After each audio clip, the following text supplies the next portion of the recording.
warahmatullahi wabarakatuh. Selamat siang semuanya, salam sejahtera bagi kita semua. Yang terhormat Ibu Dr. Anda Nani Widyaningsih selaku penguji, kemudian Bapak Dwi Hanggoro selaku coach, dan Dr. Agus Gunawan selaku mentor. Pada kesempatan kali ini saya akan mempresentasikan hasil dari laporan aktualisasi saya dengan judul Optimalisasi Pelaporan Insiden Keselamatan Pasien melalui Sistem Pelaporan Insiden Keselamatan Pasien berbasis komunikasi digital smartphone yang disingkat menjadi SIP Klasi Mukidi di Puskesmas Kalitidu, Kabupaten Bojonegoro. Baik, latar belakangnya unit kerja kami di Puskesmas Kalitidu, Kabupaten Bojonegoro.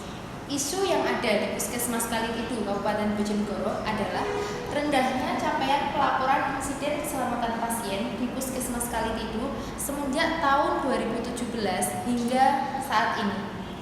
Hal itu menunjukkan bahwa sistem tidak berjalan dengan baik sehingga dapat menghambat peningkatan mutu puskesmas itu sendiri. Faktor penyebabnya antara lain, yang pertama, takut melaporkan, adanya budaya saling menyalahkan. Yang kedua, kurangnya sosialisasi. Dan yang ketiga, malas untuk melaporkan karena prosedur yang rumit.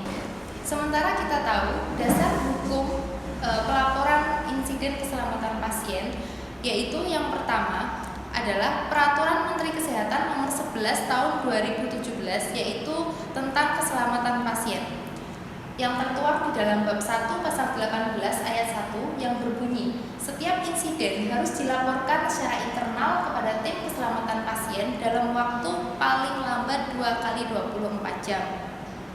Dasar hukum yang kedua yaitu Peraturan Menteri Kesehatan Nomor 46 Tahun 2015 tentang akreditasi puskesmas yang tertuang dalam bab 9 yang berbunyi peningkatan mutu klinis dan keselamatan pasien atau PMKP pada kriteria 9.1.1 di elemen penilaian 5 yang berbunyi bukti identifikasi, dokumentasi, dan pelaporan kasus KTD, KTC, KPC, KNC, analisis, dan tindak lanjutnya. Definisi operasional mengenai insiden keselamatan pasien antara lain, yang pertama, pengertian dari insiden keselamatan pasien itu sendiri adalah setiap kejadian atau situasi yang dapat mengakibatkan atau berpotensi mengakibatkan cedera yang tidak seharusnya terjadi. Yang kedua, kondisi potensial cedera atau KPC, yaitu kondisi yang dapat berpotensi untuk menimbulkan cedera tetapi belum terjadi insiden.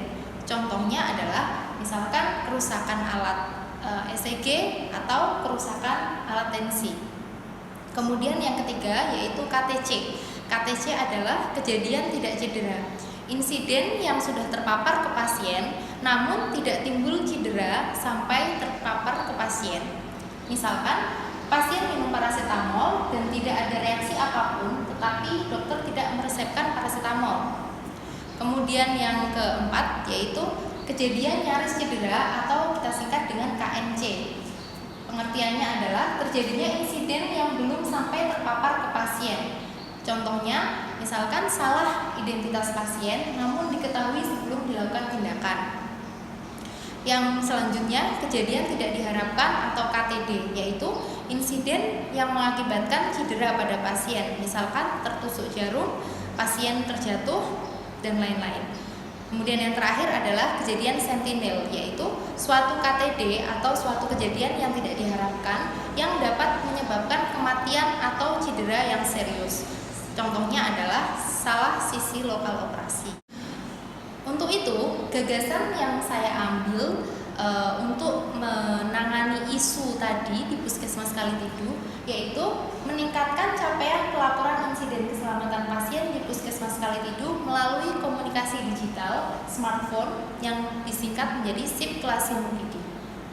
Harapannya adalah nanti yang menemukan insiden pertama kali dapat langsung melaporkan melalui call center SIP Klasi Mukidi, yaitu melalui WA yang telah diformat autorespon tanpa banyak diketahui oleh banyak pihak sehingga insiden bisa segera terlaporkan dan segera ditindaklanjuti.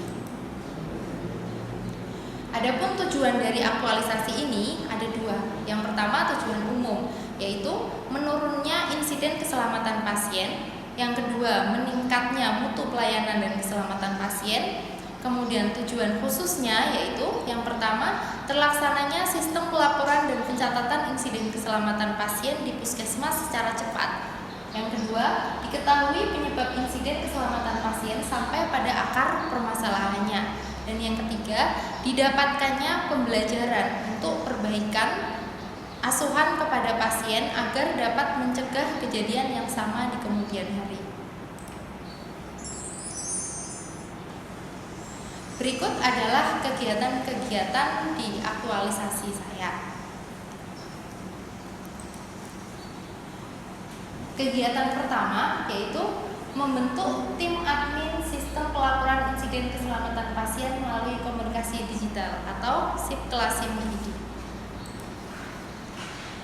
Tahapan kegiatan yang pertama yaitu berkonsultasi dengan mentor tentang rencana, maksud, dan tujuan pembentukan dari tim SIP-Klasim ID.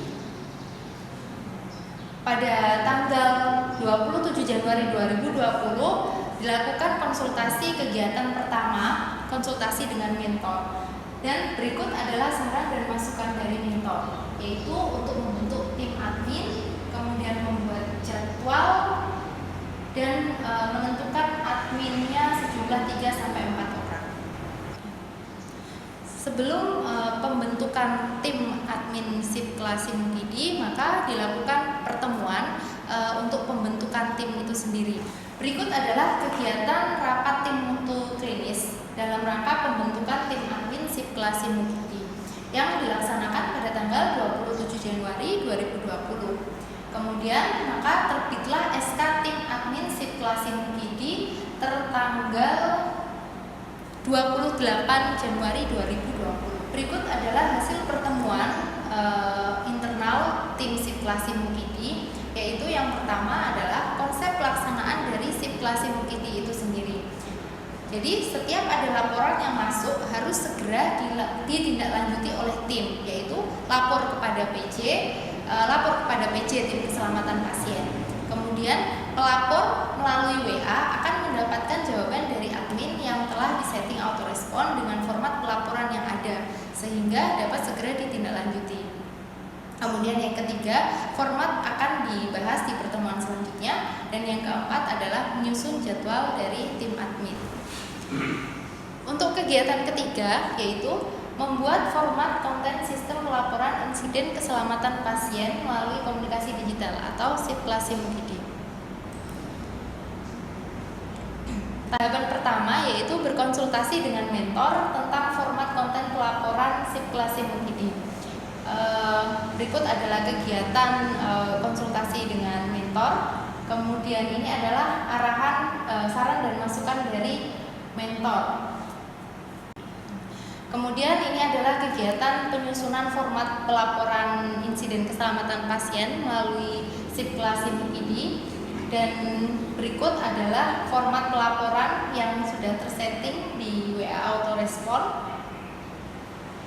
Ada nama pasien, kemudian nomor rekam medik, ruangannya, umur, jenis kelamin, dan semuanya ini sudah disesuaikan dengan Permenkes nomor 11 tahun 2017 tentang keselamatan pasien. Kemudian membuat desain explainer untuk kita sosialisasikan kepada seluruh staf dengan adanya insiden ini, sehingga jangan takut untuk melaporkan dan harap hubungi ke nomor call center dari SIP-Klasim ID. Kemudian kegiatan keempat yaitu membuat SOP SIP-Klasim ID. Berikut adalah kegiatan konsultasi dengan mentor mengenai penyusunan SOP yang dilakukan bersamaan dengan konsultasi kegiatan ketiga. Kemudian ini penyusunan SOP bersama dengan tim. Kemudian ini adalah SOP dari sendiri yang diterbitkan tanggal 4 Februari 2020. Next. Kemudian kegiatan kelima yaitu melakukan sosialisasi kepada seluruh staf tentang keselamatan pasien dan SIP kelas MUKIDI. Sebelum melaksanakan sosialisasi, berkonsultasi dengan mentor terlebih dahulu mengenai kegiatan sosialisasi kepada seluruh staf puskesmas tentang keselamatan pasien dan SIP kelas MUKIDI. Arahan dari mentor adalah selain mensosialisasikan keselamatan pasien dan SIP kelas MUKIDI juga mensosialisasikan SOP yang baru. Berikut adalah pelaksanaan kegiatan sosialisasi SIP kelas MUKIDI dan sosialisasi keselamatan pasien yang dilaksanakan pada tanggal 4 Februari 2020 di ruang pertemuan Puskesmas Kalitidul. Kemudian kegiatan keenam yaitu monitoring dan evaluasi serta tindak lanjut dari pelaksanaan SIP kelas MUKIDI. Berikut adalah kegiatan konsultasi dengan mentor mengenai sistem teknis pelaksanaan dari monitoring dan evaluasinya. Kemudian arahan dari mentor yaitu membuat jadwal monitoring dan melakukan kegiatan monitoring berupa pertemuan antara PJ mutu klinis dan keselamatan pasien beserta dengan PJ seluruh unit pelayanan klinis. Kemudian ini merupakan laporan insiden keselamatan pasien yang sudah masuk selama habituasi.